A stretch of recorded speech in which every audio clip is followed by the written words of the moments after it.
Welcome to the Earn Your Happy podcast. I'm Lori Harder, founder of the Bliss Project, 3-time fitness world champion, fitness expert, and cover model turned self-love junkie, lifestyle entrepreneur, and author. Each week, I'll bring you a guest or a thought that will help you bust through your fears, connect to your soul, and get focused and clear so you can elevate your life, business, and relationships. We don't wait until we're ready for someone to tell us we're good enough. We take what we want and we anoint ourselves. Get ready to earn, own, and unapologetically rock your happiness every single day. Are you with me? Here we go.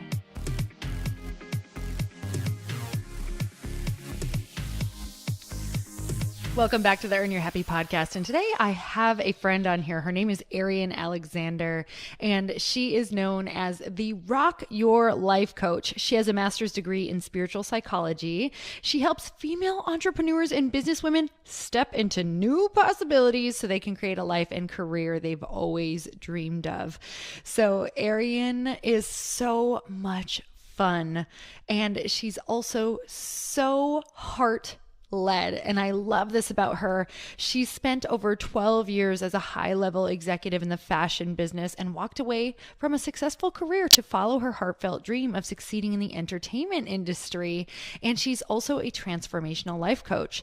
So not only that, she also has consistent work as an actor on TV shows like Justified, Grey's Anatomy, The People vs. O.J. Simpson, and she's also the host of 2 TV shows, and she's booked numerous commercials. So in other words, she's created the life of her dreams as a Rock Your Life coach for over a decade, and she helps women do the same in a fun, inspired, and transformative way. And you guys, today on this podcast, we are going to talk so much about confidence, about getting what you desire, and just making sure that you have fun doing it. So I'm sure you're going to hear her laugh is infectious, and I hope that you guys can have some fun along the way with us. So let's get started. Arian, I'm so excited to have you on the show. Thank you so much. Oh, you're so welcome. It's awesome to be here with you. You know, I'm really thrilled to have you because we haven't really hit on confidence and fun on my podcast. And, you know, you are the epitome of confidence and fun to me. So for people who do not know Arian, she actually is somebody that we met at our gym. And I'm telling you, it was like, I spotted her from a mile away because she has just this amazing energy about her, this great smile, this blonde hair, her shoulders are back, and she just looks like she is ready to make your day. And I love that about you. And I also, you know, you spoke at Bliss Project, and I loved hearing from you. And we had so many people who just wanted a piece of your confidence, and you were able to kind of guide us along in that. And I know this is what you do. So for everyone who doesn't get to meet you in person, has life always been this way for you? Have you always been super confident and larger than life?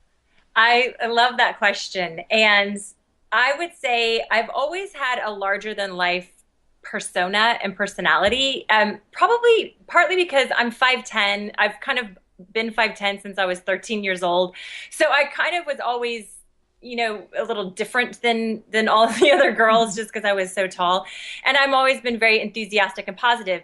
But I will say this, the confidence did not come until later in life. And while I excelled, I've kind of always been an achiever and I've always excelled, but I wouldn't say I was always confident. I just had a natural, I think people looked at me because I've always been so tall and kind of regal that people just kind of looked at me as the, you know, with status and like I'm an expert, even if I wasn't.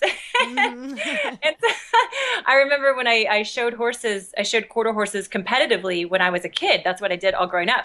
And I would really mess up my patterns, and we're judged on all these kind of different things. And I would mess the whole thing up and I would still win the class. And I never understood it. But looking back, I understand it because people just assumed I was really good at what I did because I kind of walked, you know, like you said, with my shoulders back and kind of this air about me. And so I thought God, I was just really good at kind of faking it because I wasn't really confident. It really grew over the years. That's so interesting because it really could have gone either way. You know, I hear so many people who are like, well, I was taller than everyone, so I just kind of wanted to shrink down and I put my shoulders forward and, you know, whatever that was. So what do you think made you embrace it? Wow, that's such a good question. I think that just I just used everything I had for my advantage. And I just didn't, it's kind of like I just dealt with what was given to me. And I just didn't think too much about it. I kind of always had this innate sense that for whatever reason, how I was, tall and big, and it was just like the hand I was dealt. So I had to deal with it.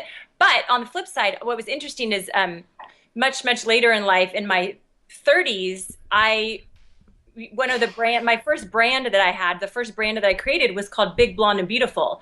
And it was really, it's funny how you have to create something because I wasn't living in it yet. I still had this internally, I was still like, I'm so big. I was always thinking I was fat or I was not, skinny enough. And I was so different than everybody else. And so I was not embracing just the fullness of who I am. And so I had to create a brand around it to like prove it.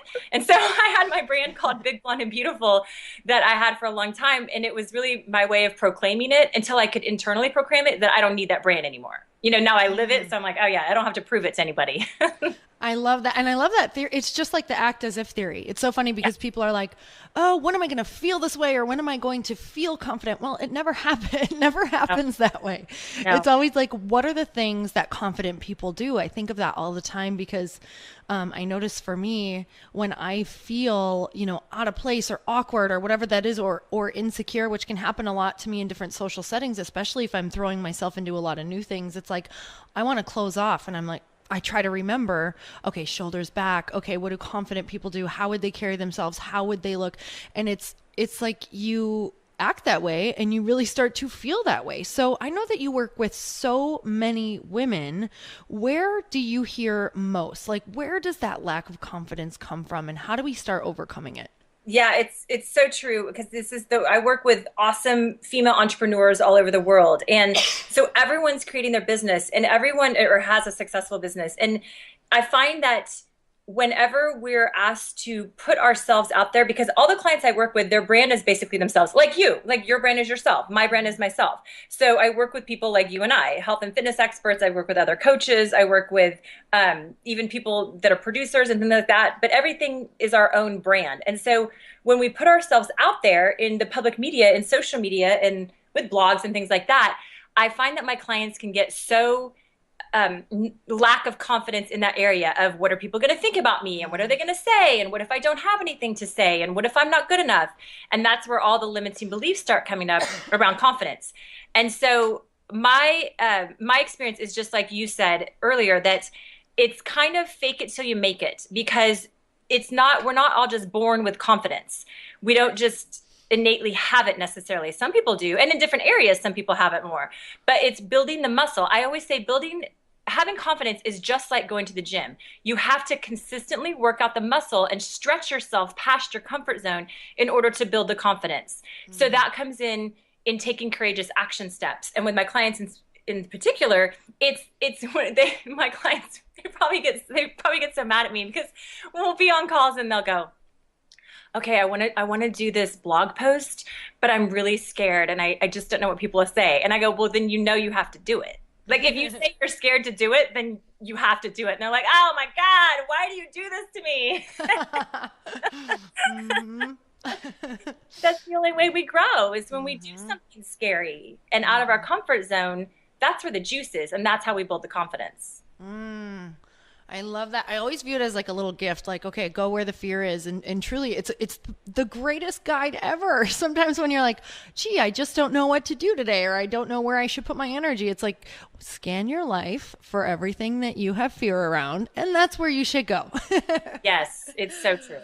Okay. So I love just, you really bring that energy into your everyday life. So do you wake up that way, or do you have things that you do to get into that mode of just like fierce confidence, because I'm telling you guys, you bring it to the gym even, and I'm like, oh my God, like that just makes me want to toss my hair back, like, and walk taller. So what do you do to get into that mode? Oh, gosh. Okay, it's so interesting because I've had to break down, because since I do teach others how to be more confident, to live in their confidence, I have had to break down my strategy, because people ask me this. They go, "How do you be so confident?" And I'm thinking, I just figure it out and do it. But then I was like, wait, I have to figure out actually what I do so I can help others. And so what I do is, okay, the first thing is, my whole point of view in my business and coach, I'm a Rock Your Life coach. I work with amazing women all over the planet. My whole purpose for this is to be of service. So I have to start my day with asking the question, how can I serve in a powerful way today? And how can life use my gifts and talents to support others in their upliftment? So my whole point of view is about how can I be of service? And that's the first key step, because then it's not about me. And if I'm actually here to be of service in a powerful way, and for everyone who's listening, whatever it is we're doing, it's how can I serve in a powerful way, whether somebody listening has a business or works for a business or is an amazing mom or dad or whatever their calling and purpose is in life. It's all, if you come from it from a place of how can I be of service, then we get outside our own personality. And then I let that drive me. So then how can I be of service turns into, if how can I be of service means I have to make a scary phone call. I call them scary phone calls. They're not actually scary. But like, if you have to call someone, for instance, if you were, wanted to call Richard Branson to be on your podcast, it might be a little scary. You might be like a little intimidated. And that's what I call a scary phone call. It's like, who do you have to reach out to or talk to that might be out of my comfort zone? And so then I do that. And it's kind of no matter what, because if that's how I'm to be of service, then that's how I'm to be of service, period. So I'm always stretching myself. And it's funny that you say, you talk about the gym, because we do see each other at the gym. And that's a place where I practice it, because innately I can get really shy and introverted sometimes when I'm in public, which I know seems opposite, but that's where I have to push myself, is when I'm at the gym. If I'm call it stretching or working out next to someone, and I will consciously say, I'm going to speak to this person and try to, be funny or, I don't know, connect in some way, even if it's outside my comfort zone, because I have to continually push myself into situations that are uncomfortable in order to get comfortable in them. That is everything what you just said. And, there is a common theme through everyone who's been super successful that I've interviewed, and that is they use the opportunities that life gives them every day to grow. And, the gym for a lot of people is like, okay, I'm going to the gym. But once you start realizing the gifts that we have every single day, that is such an opportunity. I mean, there's people there everywhere that we could force ourselves to connect with, or, try new things in front of people, or see how much ego we can let go of, or see how much we could brighten someone's day. And what a great spot. In the 1 hour, you can do like all of your self-development. Oh yeah. If they don't know that, the membership I'm paying is all for my own personal self. This is like Equinox coaching. Yeah. Well, you know what? It's a good example, because even with you, I was thinking about when I first met you, because I would see you at the gym and you're so fit, obviously, and you're so like this superstar, and I didn't know who you were.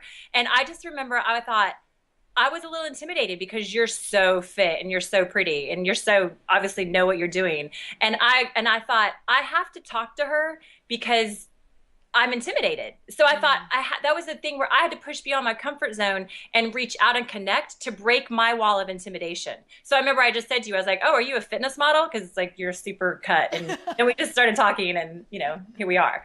So that's kind of what I do. And that's actually what I have my clients do, is start small in the practicing of reaching out, of engaging with life in a powerful way. Because when we can start, like you said, life brings us the opportunities. So if whenever we're in an opportunity in daily life to engage with life in a powerful, courageous way, it gets reflected. It just builds that confidence, whether it's at the grocery store or Starbucks or at the school or wherever it is. But really taking those opportunities to step into something courageous, or it obviously in business, there's a million ways to do that. Oh my gosh, girl, we could so dig into this because, that entire scenario of you and I meeting. So here I am on the other side going, "Oh my gosh, this woman is like clearly so confident." And, I felt it immediately, and I'm thinking something totally different, and I'm nervous to even talk to you.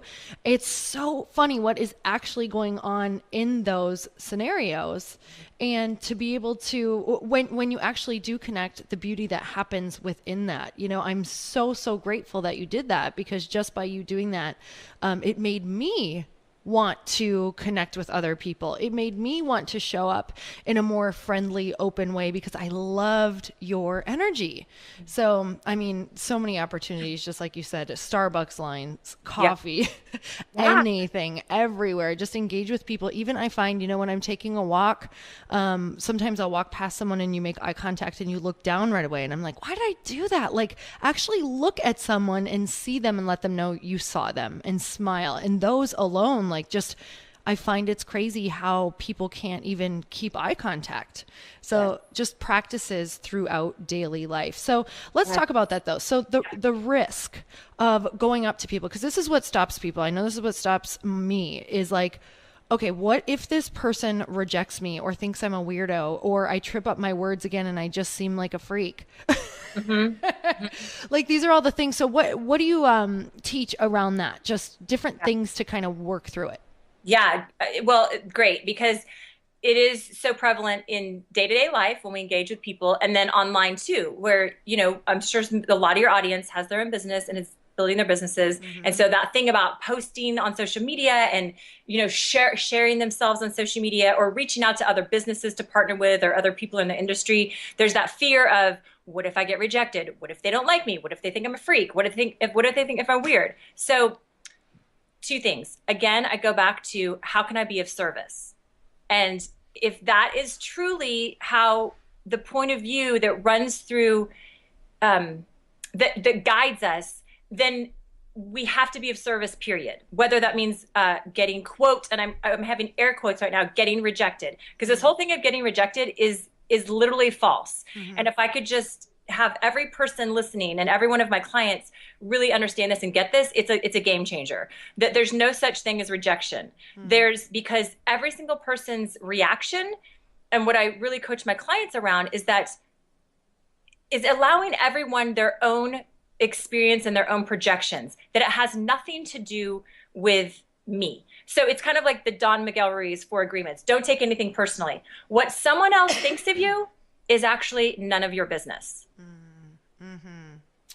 So, and I use that I think of that all the time, but are you ready for the but? Because I know people are saying this. They're sitting here and they're like, but what? Yes. But what about when they do say something and it really hurts, and because a lot of times I know that when people are close or right on top of exactly what they're called to do, something will happen. Resistance will come. Someone they love will say something that cuts straight to the core, straight to their character.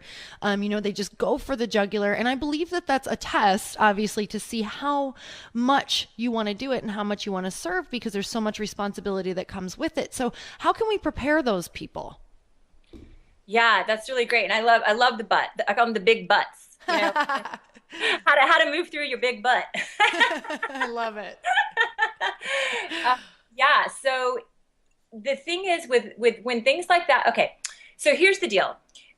If life is this grand experience of it just hands us opportunities to grow. So here's a way to describe it. If I'm here to learn confidence, if one of my lessons here in life is to learn to be more confident, then I'm not given situations where I'm just confident, because that's just easy. I wouldn't learn anything. I wouldn't grow. If one of my reasons for being on this planet is to actually grow into my confidence, I'm going to be given a million situations to grow the muscle of confidence.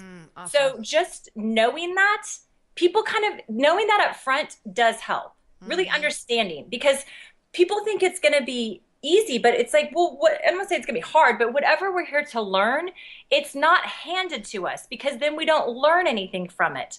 So if I'm here to learn, if I come in with lessons to learn of feeling unworthy, of like really of to own my worth and to be in my worthiness. I'm not going to grow up feeling totally worthy all the time, because then I'm not going to learn that lesson. I have to grow up in a situation where I'm kind of reflected unworthiness and have to really figure it out for myself and really trust and own it. So it's the same thing with confidence. So knowing, first of all, that situations are always going to come up to continue to build that muscle of confidence and really trust in self are always going to be happening. It's good to know that up front, to kind of know, like, there's not a free ride here. There's not a free ride for anybody in the lessons that we have to learn. So knowing that, and then when it happens, it's really having so much compassion for self, for ourselves in that moment. Because what can happen is if we, for instance, somebody puts something out there on, or, you know, and I know family is kind of a place where this shows up for my clients, the people that are closest to them. Mm-hmm. Like, I'll give you an example. One of my clients, a lot of my clients are married, but one of them's married, and her husband isn't super supportive. He kind of is like, oh yeah, you're cute business. Like, he doesn't really understand fully and doesn't support her fully in the expansion of her business and her creations. And so she doesn't share a lot with him because it's a little close to home, and it kind of hurts her heart when she doesn't get that feedback that she desires. So with her, it's continuing to be so compassionate with self and so loving. And really, that's the time to go completely internal and turn towards self. Instead of making it about the person, because again, the person, what they do is none of your business. And it's really challenging to sit in that place. But the way that we do it, the way that we actually move through it, is to go within and see, what do I make that mean about myself? So if someone says, I go, oh, I'm posting a blog about, you know, how to get more fans on Facebook. And my husband says, that's stupid. Why would anybody read that? And it cuts to my core. Then I have to go inside and say, okay, I'm super upset right now. And what am I making this mean about myself? Because my teachers always say, how you relate to the issue is the issue. So how you relate to the issue is the issue. Oh, so that's good. Right? Repeat that. How you relate to the issue is the issue. Oh, because, man. Do you see? So it's not about what he said. It's not about him saying, why'd you do that? That's stupid. It's about how I'm relating to myself. So if I relate to myself in that moment and go, oh my God, he's right. I do suck. What am I doing? I'm so stupid. I'm never going to make it. That's how I'm relating to myself. That's the messages I'm telling myself. And that's where the transformation happens. All right. So as I scan my life, I'm just coaching myself here. Yeah. So good. Oh, I love that. It makes it really pointed. Like it says exactly how you can start being aware, because the second, it's just so powerful. I mean, self-awareness is everything. The second we can see what's setting us off, why is it setting us off? It's like, oh, wow, why am I reacting that way to something that could mean something totally opposite to this person? It's always their stuff, always, right? We're only reacting to life because we're reacting to how we feel internally or what's happening. So that's so interesting. Okay, this brings... go ahead. Real quick, to tag onto that, I always ask my clients, always, I say, they'll go, well, you know, I'm scared of this thing, or I don't want to do this thing, or somebody said this thing. And I go, what are you making it mean about yourself? And they'll go, oh, I'm making it, like my clients, when she doesn't get a job that she's up for, a promotion or something, and she won't, like, she didn't get it. And I go, what are you making it mean about yourself? And she's like, basically that I'm not good enough. So that's where we start the healing. That's where we start transforming life, is we can get to the core. If she has a limiting belief that says, I'm not good enough, oh my God, that's running through every area of life.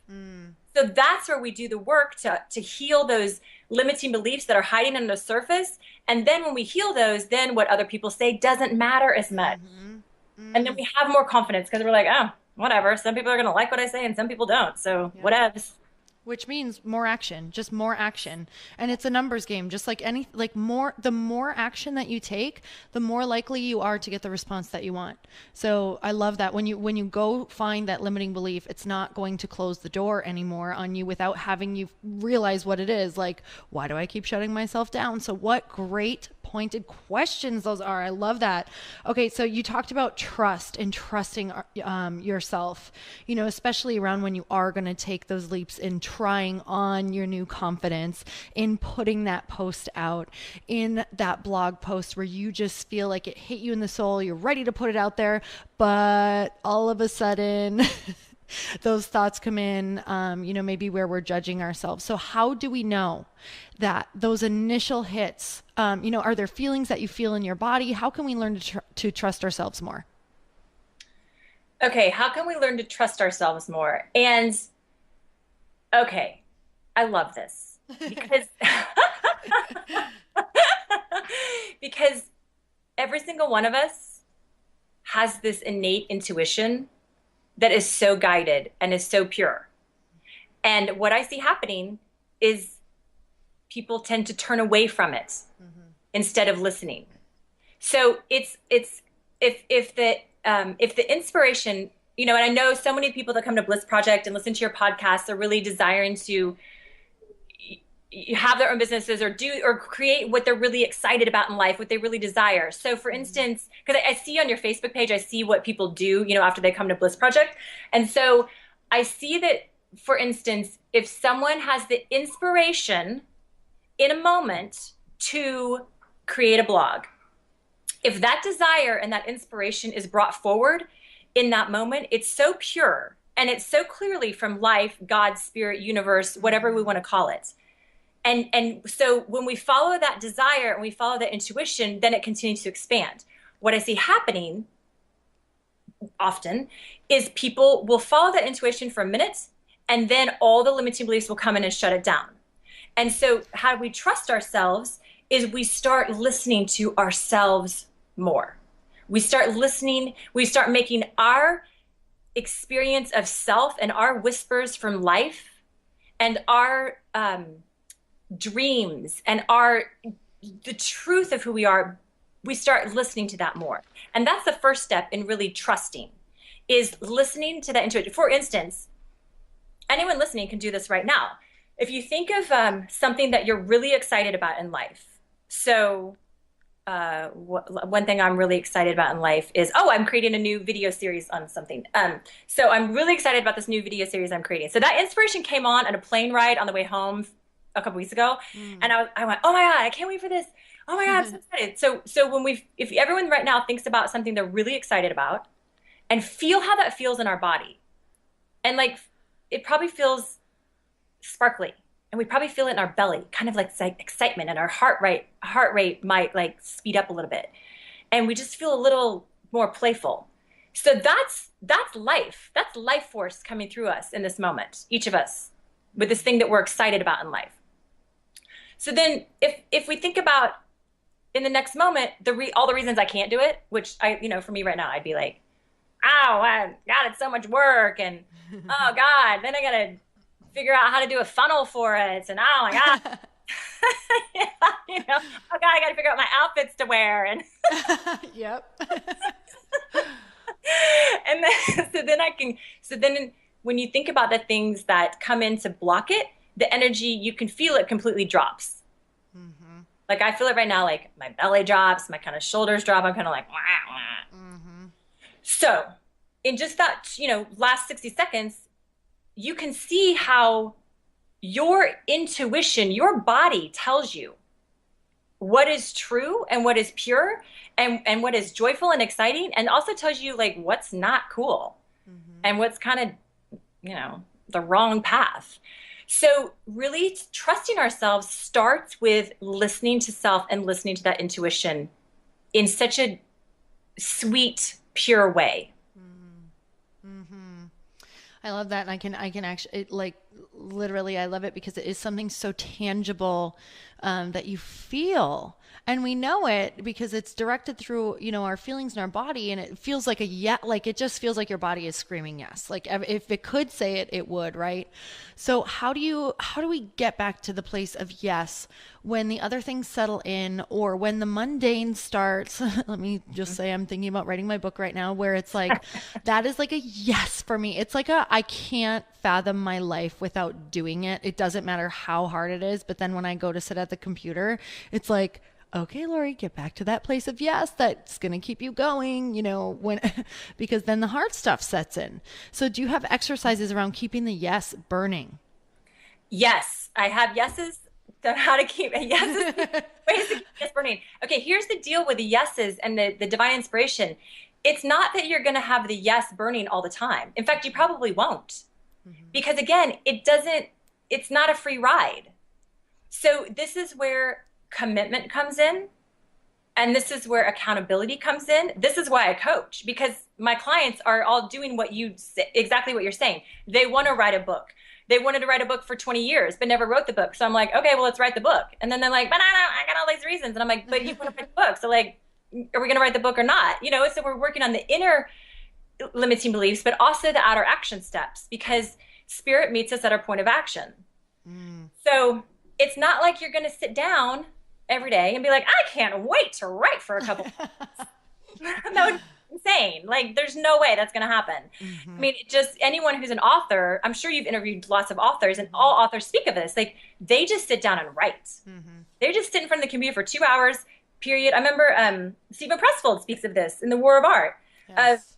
Right? He just sits down to write whether or not he wants to or not. It's commitment to the process. And that's what I find is, it might be the most important part of moving through resistance in creation of the things that we desire, is committing and taking action. And it's not easy. I will just say it is not easy to do on your own, for sure. That's why it's great if you have a coach, or you have a partner, or you have an accountability partner, or something like that. Yes, for sure. I my gosh, there's so much of that's, spirit meets you where the action is. And I always think about, okay, you want this and you want to feel this way, but the only thing that's actually going to move you through is that action. So there's massive resistance, but with resistance, I've equated it so much now, because I've had to move through so much of it. Obviously, if you're going to try to get anything in your life, different from what you have right now, I just really, when I feel resistance, I know that there's something magical on the other side. So I just put myself in, I love it. Gretchen Rubin says she puts herself in jail. So I'm like, you are in writing jail right now, or you are in podcasting jail. And I know it might sound negative, but it makes sense to me. So in my mind, this is what you're doing right now. If you want to get out, you've got to work through this. So you've got to move through. I don't know why that works for me. It probably might not work for some, but whatever you need to do to know that resistance is meeting you, because it has something to give you if you sit with it long enough. Yes. And this is another way that people can move through the resistance to get to the other side, because it's commitment, it's action. The resistance is probably going to be there. So knowing that up front, knowing it's not going to be like easy breezy, is like, okay, I'm probably going to have some resistance. And what you said is key. What I encourage my clients to do is, again, they always get mad at me because I'm like, how is this a Christmas gift for you? This, like this challenge right now that seems so intense and so hard and it's so frustrating. And I go, it's life handing you a Christmas gift of something is wanting to be revealed and healed and grown into. So if you open the Christmas gift and you really get curious about the resistance, what is the resistance saying? And generally, Lori, when we get underneath what the resistance, it's kind of like I was saying earlier, what are you making this mean about you? How you relate to the issue is the issue. So generally, when the resistance comes up, people think it's just resistance. People go, my clients will go, I just can't sit down and write. And so when we start to dive underneath why they can't sit down to write, or why the resistance is there, or what's actually happening, it generally comes down to, I don't think I'm good enough. I don't think I can do this.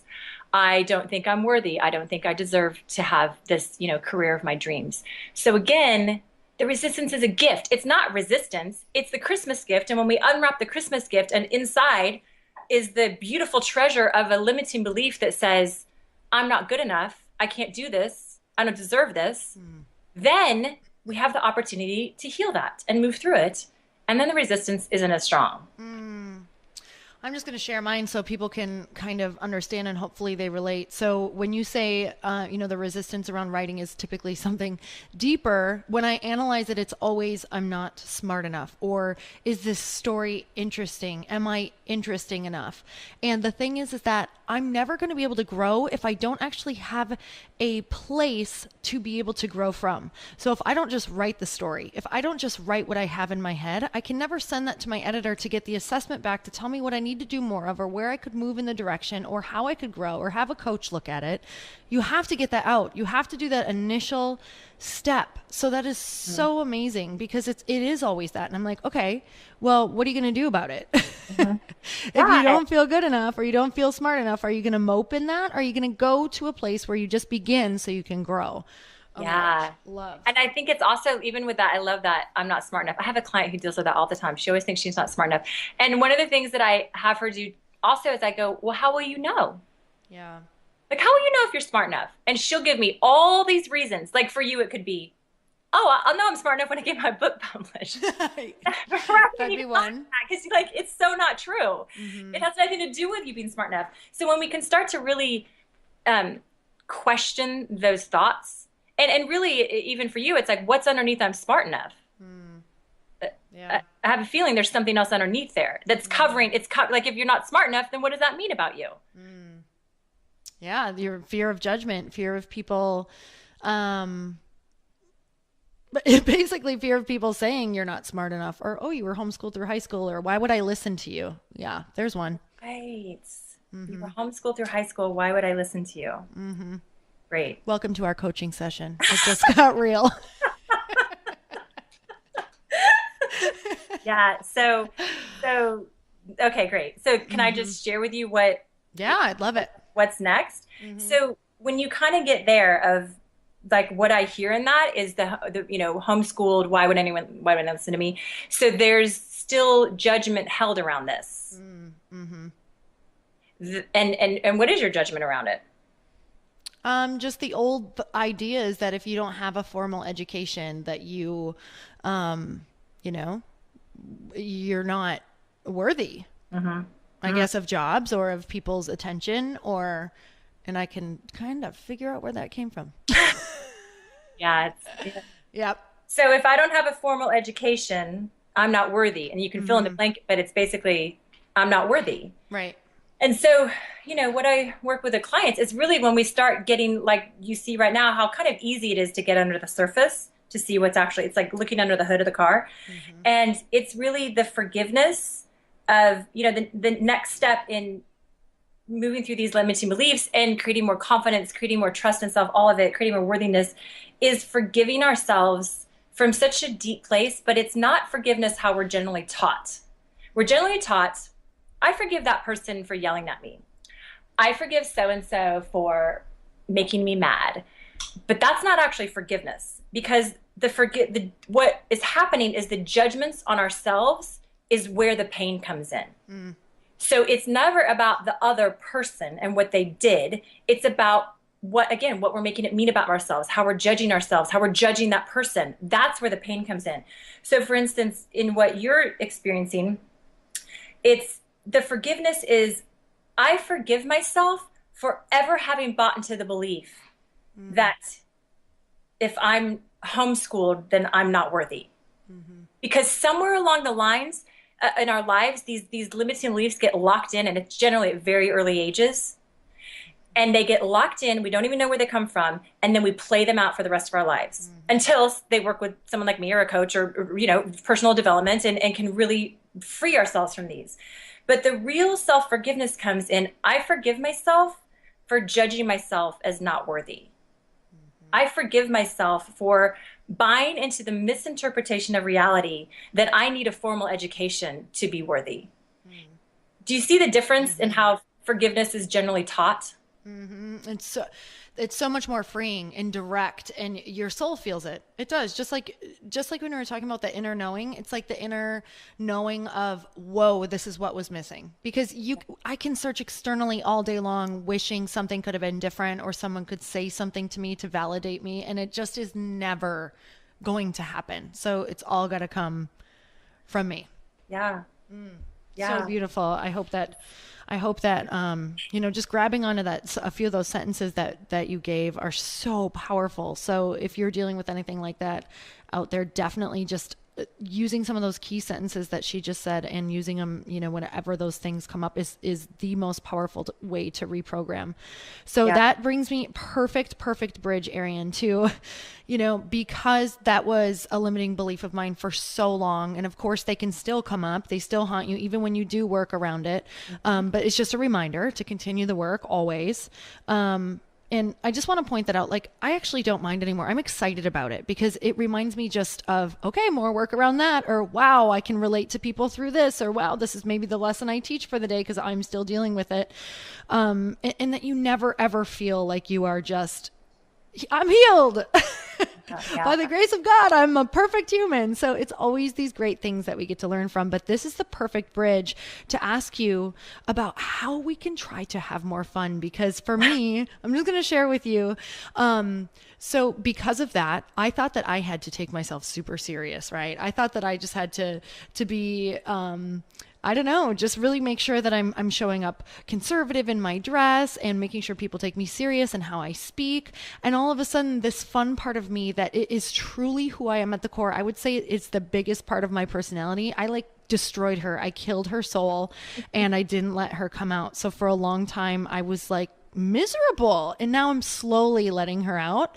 So what are some things that people can do to add fun? Well, you're accurate. The way that I see that you having fun is you guys all got to follow Lori on Snapchat because that's where we see the real Lori come out, and it's a blast. Oh, that is it. So I guess everybody has to join Snapchat. Yeah, it's very true. I was like, oh my God, Chris, I can totally be hilarious for 15 seconds at a time because then it's over. That's awesome. I can be funny for 15 seconds at a time. That's perfect. Okay, so I am the queen of fun, as you know. I have fun everywhere I go. And that is because I make the fun. And this is, again, a way of life that I had to break down and figure out, because people they always ask me, how do you have so much fun? Like, you're always laughing. And I am. I kind of am laughing all the time at whatever it is. And I mean, of course I have my days where I'm like, wow, life is hard and whatever. But, for the most part, I would say 99% of the time, I'm pretty joyful. And my best friend is who helped me dissect this, because she goes, I only laugh when I'm only funny when I'm around you. It's because you're so funny. And I said, no. It's because I create the fun. So we because for example, she was waiting for other people to entertain her. And I said, no, you got it backwards. You got to create the fun. And again, you have to practice it. So it's for my clients that want to have more fun in life, I literally have them practice. And what that looks like is when you go to the places you go in life. The grocery store is a great place to practice having fun. I said, if they're playing a great song in the grocery store, why don't you just start shaking your groove thing in the aisle? And then what happens is the next person starts laughing and shaking their groove thing in the aisle. And some people might look at you like you're crazy, but again, has nothing to do with you. It's just building the muscle of fun.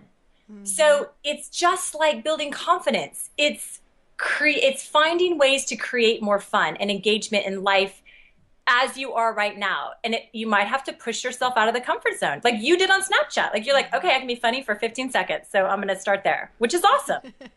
That is so true. It's so true. Chris, it's funny because in our marriage, Chris and I have fun we are non-stop laughing because that's our place where we feel safe. And that's our circle to have fun. And we're always like, oh my gosh, like we could be a full reality show. And if people really knew what we were like, they'd be so scared. And then I was like, wait, or they'd love it. And it would remind them to have fun too, because I really believe everybody has it in them, whether you think you're funny or not, to just be goofy and be light. And it makes everything so much better because really the worst situations can be fun. I mean, I've been rear-ended before and been like, all right, well, maybe you don't call it fun, but it's light, right? It's like, whatever, life could be worse. Like, I'm still alive, thank God. Or you just, whatever, light, airy, fun. And I try to think of that through everything. So if I start feeling heavy, You're so right, because it is about you bringing the fun and you reminding yourself. And again, Arian, it just goes back. I love that you brought this. I think the biggest thing through this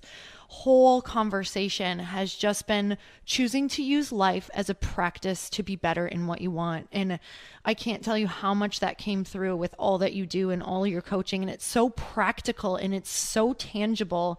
And it is about having fun and being present. So, before we wrap up, I have a few questions, and I also have a few, I want to see if you have anything else that you want to add to people's day. Yeah, I have great things I want to add to people. I just want everyone to be amazing. I love it.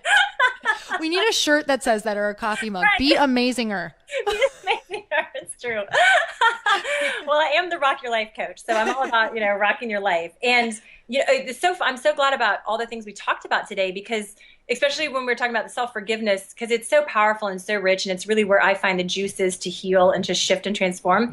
And I created for everyone that's listening, I created a video series on how to bust through your limiting beliefs. It's a 4-part video series that is easy and it's awesome to watch. I have PDFs to go. It has exercises, kind of about everything we talked about today. So everyone can go on and download that, and you'll have it in the show notes, but it's ArianFreebie.com. It's just my name, ARRIANE Freebie, FREEBIE.com.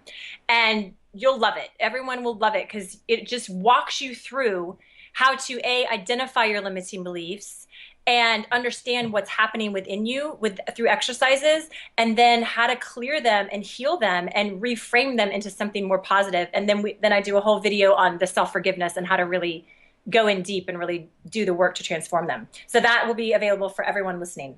You guys definitely go and download that, because I can tell you to even that beginning awareness, or no matter where you're at, actually, I think it's so vital to always be checking in. So to have something like that is awesome. Thank you so much for giving that to our listeners. And where can we find you, follow you, all that good stuff? What platform do you love to be on? Yeah, my favorite platform is Facebook. So I'm at facebook.com/Arian Alexander. And that's kind of my favorite place to hang out. I am on Snapchat too. I'm on all of them. I'm on Business Show. I'm on all of them. I love Snapchat. It's super fun behind the scenes. So I'm at Arian Alex there. And then, of course, Twitter and Instagram as well. But I would say my main platform is our Facebook and Snapchat right now. Awesome. Okay. So what are you most grateful for right now in your life? I am most grateful for the work that I do. It is, when I go for walks at the beach, which I do quite regularly, I'm always in awe that I live in Santa Monica by the beach and I get to enjoy this gorgeous sunshine in the beach.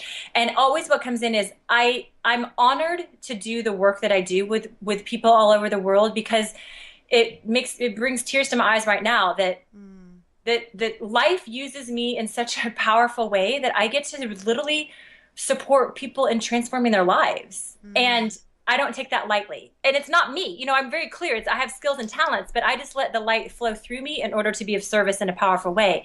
And I just feel so humbled that I get to do this work, that I'm honored to do this work. And that really is what I have so much gratitude for right now.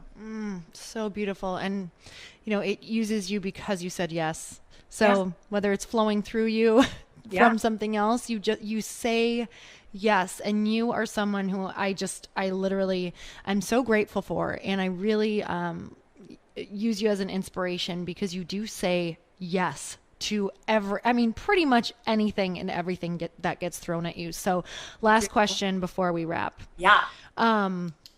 You are on an elevator and you only have a 30-second ride with someone, and they look over at you and they say, "How can I make myself happy?" What do you answer? What a glorious question. How can you make yourself happy? Okay, be so present to this moment exactly as it is. And breathe in this moment, to get so present to our senses, our surroundings, what we're hearing, what we're listening to, what we're tasting in our mouths, feeling the air on our skin, and allowing that to bring us back to the truth of who we are, which is glorious in this moment, of that life has brought us to this moment that is so glorious that it is giving us this gift of life right now.